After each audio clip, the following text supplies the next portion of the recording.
तो दोस्तों welcome back. मैं फिर से आ गया। पर भाई अगर तुम्हें और ऐसे ही नारुतो की वीडियो चाहिए तो सब्सक्राइब करो यार, क्योंकि मैंने नोटिस किया है कि वो 90% लोगों ने सब्सक्राइब नहीं किया है। हाँ, तुम्हें क्या लगा मुझे पता नहीं चलेगा? चुपचाप सब्सक्राइब करो ताकि मैं भी बहुत सारे नए नए एनिमे के ऊपर वीडियो बना सकूं। वेल, बहुत हो गया बकबक, वीडियो चालू करते हैं। सो देखो दोस्तों, नारुतो में one of the most unique और बैडेस्ट टेक्निक होगी तो वो है ऑफ कोर्स समनिंग जुत्सु, जिससे तुम वेरियस एनिमल्स को समन कर सकते हो अपनी हेल्प के लिए ड्यूरिंग द फाइट। और ये एनिमल्स भी कई प्रकार के होते हैं, जैसे कि bird, turtle, dog, toad, snakes etcetera, जिन्हें तुम एक कॉन्ट्रैक्ट के थ्रू समन कर सकते हो, जिसको हमने सबसे पहले जेरा सेंसे को यूज करते हुए देखा था इन द एनिमे। ये समन ऐसे वैसे नहीं, बहुत ही ज्यादा स्ट्रॉन्ग होते हैं। तो भाई आज के वीडियो में हम इन्हीं सारे समन्स में से 10 सबसे स्ट्रॉन्गेस्ट समन्स के बारे में जानेंगे। इतना ही नहीं, मैं तुम्हें लास्ट में एक ऐसे समन के बारे में बोलूंगा जो कि इन सबसे स्ट्रॉन्गेस्ट समन है, जो कि लिटरली किसी को भी हरा सकता है। सो लास्ट तक भाई जरूर देखना। तो दोस्तों, टॉप 10 स्ट्रॉन्गेस्ट समन्स के पहले मैं ये समन जुत्सु काम कैसे करता है ये शॉर्ट और सिंपल में समझा देता हूँ। देखो, अगर एक पर्सन को किसी भी एनिमल को समन करना है तो उसे पहले उस एनिमल के साथ कॉन्ट्रैक्ट करना पड़ेगा। ये कॉन्ट्रैक्ट बनाने के लिए वेरियस तरीके भी होते हैं, जैसे कि अगर तुम्हें टोर्स के साथ कॉन्ट्रैक्ट करना है तो उसके लिए तुम्हें एक स्क्रोल में सिग्नेचर करना होता है अपने ब्लड के साथ, और फिर उसी ब्लड से अपने फिंगरप्रिंट से मार्क भी करना होता है। या फिर अगर तुम्हें याद भी हो तो ओरोचिमारू स्नेक्स के साथ कॉन्ट्रैक्ट करने के लिए अपने आर्म्स के ऊपर टैटू करता था और फिर उसके ऊपर ब्लड लगा के समन करता था। इसका मतलब है कि हर एक एनिमल्स के लिए अलग अलग कॉन्ट्रैक्ट के वेज होते हैं, पर हर कॉन्ट्रैक्ट में एक चीज बहुत ही कॉमन होती है, जो कि है कि किसी भी पर्सन को अगर कोई भी एनिमल को समन करना है तो उसे अपने ब्लड का यूज करना पड़ेगा एज अ ऑफरिंग, और फिर अपने हाथों को जमीन पे लगाकर चक्रा को उधर चैनल करना पड़ेगा। इसलिए तुमने हमेशा देखा होगा कि कोई भी यूजर अगर किसी को भी समन करने को ट्राई करता है तो उस वक्त वो अपने अंगूठे को काटता है टू यूज हिज ब्लड। तो भाई आई होप से तुम्हें ये समनिंग जुत्सु काम कैसे करता है ये समझ आ गया होगा। सो अब बात करते हैं अपने टॉप 10 स्ट्रॉन्गेस्ट समन्स के बारे में, जिसमें नंबर 10 पे आता है पाउडर धांजो का summon by the name Baku. Well, Baku के बारे में हमें इतना कुछ इन्फो तो नहीं पता, अपार्ट फ्रॉम द फैक्ट कि बाकू एक एलिफेंट और लायन एनिमल का मिक्सचर वाला समन है, जिसे हमने सबसे पहले सास्के वर्सेस डांजो की फाइट के वक्त देखा था। जिस फाइट में बाकू ने खतरनाक वाली फाइट दिखाई दी।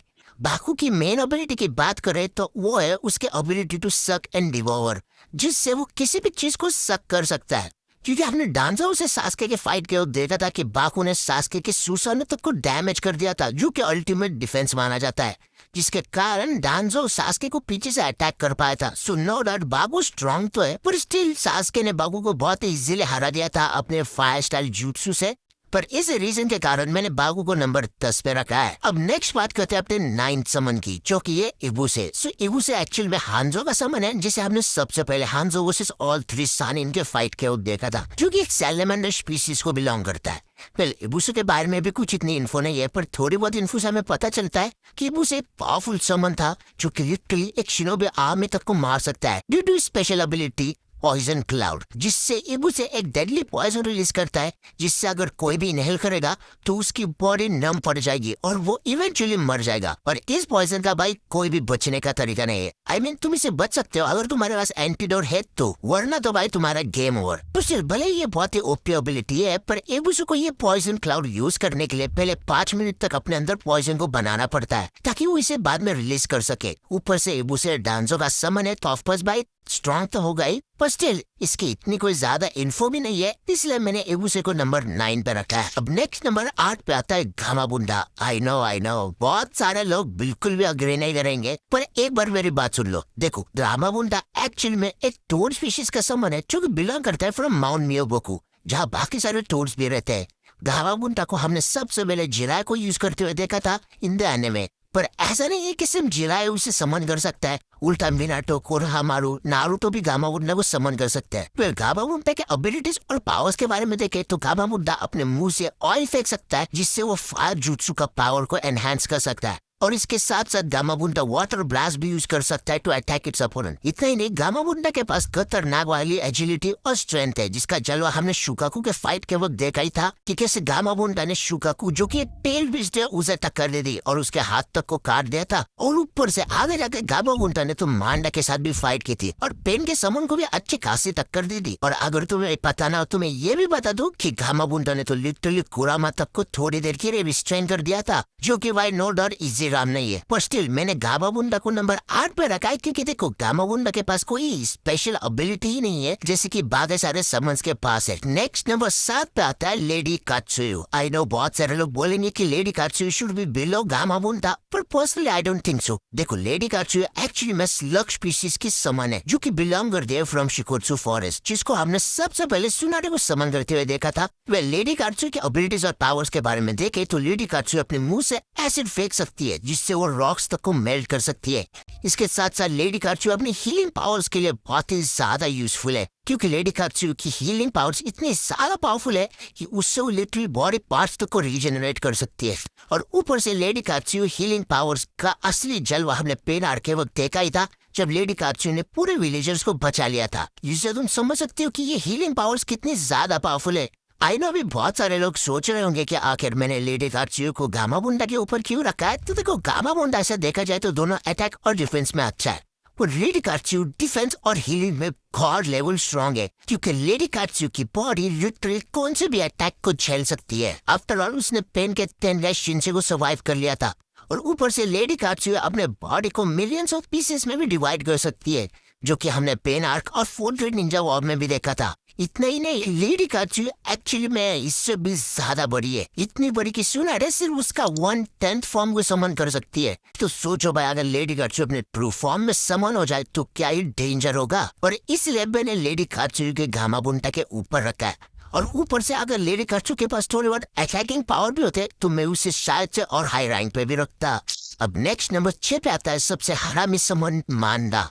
देखो मांडा एक्चुअली में एक स्नेक वाला समन है जो कि रुचि केव से बिलोंग करता है। वेल मांडा ऐसा देखा जाए तो एक एक्सट्रीमली पावरफुल समन था जो कि ओरोचिमारू और सास्के का समन था, पर मांडा पावरफुल होने के साथ साथ एक नंबर का पाउटा भी था क्योंकि मांडा एक लौता ऐसा समन है जो कि अपने समनर की बात नहीं मानता और उल्टा अपने समनर को धमकी देता है कि मैं तुझे मार दूंगा अगर मुझे फिर से बुलाया तो। ऊपर से अगर तुम्हें पता ना तो मैं ये भी बता दूं कि ओरोचिमारू जब भी मांडा को समन करता है तो मांडा उसे बोलता है कि तुम्हें मुझे 100 ह्यूमन सैक्रिफाइस देने पड़ेंगे तभी मैं तुम्हारी मदद करूंगा। भाई कुछ भी बोले, ये मांडा का अलग ही लेवल का जलवा है। वेल मांडा की एबिलिटीज के बारे में देखे तो ऐसे कोई स्पेशल पावर तो नहीं है मांडा के पास, पर मांडा के पास खतरनाक वाली स्पीड और स्ट्रेंथ है। इसलिए तो अगर तुम्हें याद हो तो मांडा ने अकेले से कात्सुयो और गामाबुंडा को पेल दिया था। ऊपर से मांडा ने काइंड ऑफ देदरा के अल्टीमेट अटैक तो कुछ झेल लिया था, पर वो अलग बात है कि उसके बाद वो मर गया था। फर्स्ट भाई मैंने इसे नंबर 6 पे रखा है। अब मांडा के बाद नंबर 5 पे समन आता है bye the name multi headed dog. देखो मल्टी हेडेड डॉग के बारे में हमें कुछ इन्फो तो नहीं पता, पर यह समन एक्चुअली में एनिमल पाथ का समन है जो कि one of the most powerful summon में से एक है। वेल इस समन के पावर्स और एबिलिटीज के बारे में देखे तो मल्टी हेडेड डॉग के पास एक सबसे डेंजर और हैक्स एबिलिटी है जो कि है उसका एम्प्लीफिकेशन टेक्निक। इससे अगर कोई भी इसके ऊपर अटैक करेगा तो ये डॉग स्प्लिट हो जाएगा। क्यों है ना भाई, बहुत ही डेंजर एबिलिटी जिसका मतलब इसे मारना लिटरली इम्पॉसिबल है। जिसका जलवा हमने जिराय वर्सेस पेन के फाइट के वक्त देखा ही था कि कैसे डॉग ने जिराय को बहुत ही ज्यादा परेशान करके रखा था। इतना ही नहीं, ये समन इतना ज्यादा ओपी है कि आगे जाके 4 ग्रेड निंजा वॉर में लिटरली नारुतो एक रासन शूरिकन फेंक के मारता है इसके ऊपर, पर फिर भी उससे कुछ भी फर्क नहीं पड़ता। और उल्टा जो खुद इताची अमित तरह से यूज करता है तो वो थोड़ा बहुत इस समन को डैमेज कर पाता है, पर फिर बाद में भी इसको कुछ फर्क भी नहीं पड़ता। इससे तुम समझ सकते हो कि ये कितना ज्यादा पावरफुल समन है। वैसे अगर तुम्हें इस समन को हराना है तो भाई इसका एक ही तरीका है, that is to defeat the summoner. अब बात करते हैं अपने नंबर 4 पे आने वाले समन की जो कि है मंकी किंग एनमा। और भाई ये समन मेरा वन ऑफ द फेवरेट समन है। देखो मंकी किंग एनमा एक्चुअली में एक पर्सनल समन दा पाउटा हिरोजिन का, जिसके बारे में हमें कुछ ज्यादा इन्फो नहीं पता, पर थोड़ी बहुत इन्फो से हमें पता चलता है कि एनमा हिरोजिन को लेकर बहुत ही ज्यादा लॉयल था जो कि हमेशा उसकी मदद करता था। और उल्टा एक फन फैक्ट बोलूं कि एनमा एक्चुअली में ओरोचिमारू के स्टार्टिंग से खिलाफ था और उसे हमेशा से डाउट था कि ओरोचिमारू आगे जाके कुछ न कुछ गड़बड़ करने ही वाला है। और एनमा ने तो एक बार बोला भी था कि अगर उसे चांस मिले तो ओरोचिमारू को वो सबसे पहले मारेगा। पर ये पाउटा हिरोजिन एनमा को बोलता था कि ओरोचिमारू अच्छा है, मैं उसे सुधराऊंगा। और आगे जाके तो भाई पता ही है कि कैसे ओरोचिमारू फिर हिरोजिन के मारता है। भाई यार क्या एक जानवर हिरोजिन से होशियार है। क्या होगा रे हिरोजिन तेरा, क्या औकागे बनेगा तू। हसदे चेहरिਆਂ ਦਾ ਮਤਲਬ ਇਹ ਨਹੀਂ ਹੁੰਦਾ ਕਿ ਉਹਨਾਂ ਨੂੰ ਕੋਈ ਤਕਲੀਫ नहीं ਹੁੰਦੀ। वेल अगर हम बात करें एनमा के पावर्स और एबिलिटीज की तो भाई एनमा फिजिकली बहुत ही ज्यादा पावरफुल है क्योंकि भाई इसने literally Hashirama the God of shinobi को पंच किया था और उसके साथ हैंड टू हैंड कॉम्बैट भी की थी। सुनो और भाई एनमा पावरफुल तो है, पर सबसे खास बात है एनमा की वो है वो अपने आप को एडमेंटाइन स्टाफ में ट्रांसफॉर्म कर सकता है, जो कि जितनी चाहे उतनी बड़ी या फिर छोटी हो सकती है। और इस फॉर्म में एनमा को लिटरली कुछ ज्यादा डैमेज भी नहीं हो सकता। ऊपर से अगर तुम्हें याद हो तो एनमा ने अपने एडमेंटाइन फॉर्म में लिटरली कुरामा को विलेज के बाहर ढकल दिया था, जो कि मजाक की बात नहीं है। इतना ही नहीं, एनमा अपने एडमेंटाइन स्टाफ फॉर्म के क्लोन भी बना सकता है और अपने वेरियस बॉडी पार्ट को स्टाफ के ऊपर प्रोड्यूस भी कर सकता है, जिसकी वजह से एनमा एक बहुत ही वर्सेटाइल समन बन जाता है। पर स्टिल एनमा के कुछ ज्यादा फीट से हमें पता नहीं है, और ऊपर से एनमा को हमने ज्यादातर स्टाफ के फॉर्म में ही देखा है जब हीरोजन उसे एज अ वेपन यूज करता है, और इसलिए मैंने एनमा को नंबर 4 पे रखा है, वरना भाई ये आराम से और हाई रैंक पे होगा। तो अब बात करते हैं अपने टॉप 3 स्ट्रॉन्गेस्ट समन की, जिसमें नंबर 3 पे आता है of course the 2 great sage toad, जिनका नाम है शिमा एंड फुकासाकु, जो कि माउंट मियोबोकू से बिलोंग करते हैं। देखो आई नो बहुत सारे लोगों को लगेगा कि ये इतने पावरफुल नहीं है, पर लेट में टेल यू भाई ये बहुत ही ज्यादा पावरफुल है, जिनका जलवा हमने जिराय और पेन के फाइट के वक्त देखा ही था कि कैसे ये दोनों ने जिराय के साथ मिलकर 7 पेन के साथ फाइट की थी। वेल इनके एबिलिटीज और पावर्स के बारे में देखें तो ये दोनों वेरियस एलिमेंटल टेक्निक्स को यूज कर सकते हैं, जैसे कि वाटर, फायर एंड विंड। इसके साथ साथ ये नेचर एनर्जी को खतरनाक वाला कंट्रोल भी कर सकते हैं, जिसके कारण इनकी फिजिकल पावर बहुत ही ज्यादा है। क्योंकि आफ्टर शिमा ने गामाबुंटा जैसे जायंट फ्रॉग को उठाकर फेंक दिया था। सो भाई इनके साइज पे मत जाना, ये छोटा पैकेट बड़ा धमाका है। इतना ही नहीं, ये दोनों one of the most powerful genjutsu toad confrontation chant भी यूज कर सकते हैं, जिससे वो किसी को भी गेंजुत्सु में ट्रैप कर सकते हैं। ऊपर से पेन आग के वक्त इन दोनों ने बस अपने स्क्रीन से पेन के 2 पावरफुल समन तक को रोक दिया था, जो कि नो डाउट एक अच्छी खासी फीट है। पर स्टिल इनके ट्रू पावर को हमने कुछ ज्यादा देखा ही नहीं है, इसलिए मैंने इसे नंबर 3 पे रखा है। अब बात करते हैं नंबर 2 समन की, जो कि of course demonic statue of the outer faith, या फिर गेरुडो स्टैचू भी बोल सकते हो। देखो गेरुडो स्टैचू एक्चुअली में ऐसा देखा जाए तो 10 टेल्स का हस्क है, मतलब कि जब 10 टेल्स 9 डिफरेंट टेल्स में सेपरेट हो गया था, तो उस वक्त जो पेड़ का हस्क बच गया था वो गेरुडो स्टैचू था। वेल गेरुडो स्टैचू की पावर्स और एबिलिटीज के बारे में देखें तो गेरुडो स्टैचू एक बहुत ही बड़ा समन है, जिसकी स्ट्रेंथ बहुत ही ज्यादा है, जिस चीज को हमने देखा ही था जब चोजी और गेरुडो स्टैचू के बीच में फाइट हुई थी। इतना ही नहीं, गेरुडो स्टैचू ने तो किटसुची के अर्थ लेज तक को टक्कर दे दी थी। तो इससे तुम समझ सकते हो कि गेरुडो स्टैचू फिजिकली बहुत ही ज्यादा पावरफुल है। पर सबसे खास बात है गेरुडो स्टैचू की, वो है उसके एबिलिटी टू एब्जॉर्ब अदर्स चक्रा, क्योंकि इसी गेरुडो स्टैचू का यूज करके नाकोटो ने सारे हिडन रिन निंजा और हांजो दी मार दी थी। सो नो डाउट भाई ये गेरुडो स्टैचू डेंजर तो है। इसके साथ साथ गेरुडो स्टैचू अपने मुंह से चक्रा चेंज को भी यूज कर सकता है to capture any tail beast. और सिंस ये गेरुडो स्टैचू फिजिकली बहुत ही ज्यादा पावरफुल है, इसलिए मैंने गेरुडो स्टैचू को नंबर 2 पे रखा है। तो अब फाइनली बात करते हैं अपने नंबर 1 स्ट्रॉन्गेस्ट समन की, जो कि है ऑफ कोर्स कुरामा द 9 टेल्ड बीस्ट। वेल ऐसा प्रैक्टिकली देखा जाए तो कुरामा समन तो नहीं है, पर सिंस मादारा ने उसे एक बार समन किया था, तो इसलिए मैं मान के चलता हूँ कि ये समन है। वेल कुरामा के बारे में अब मैं क्या ही बोलूँ, ये कितना ज्यादा फिजिकली पावर है ये तो भाई सबको ही पता है, क्योंकि आफ्टर ऑल कुरामा अकेले से 5 टेल्ड बीस्ट से लड़ा था और उन्हें हरा भी दिया था in the 4th great Ninja war.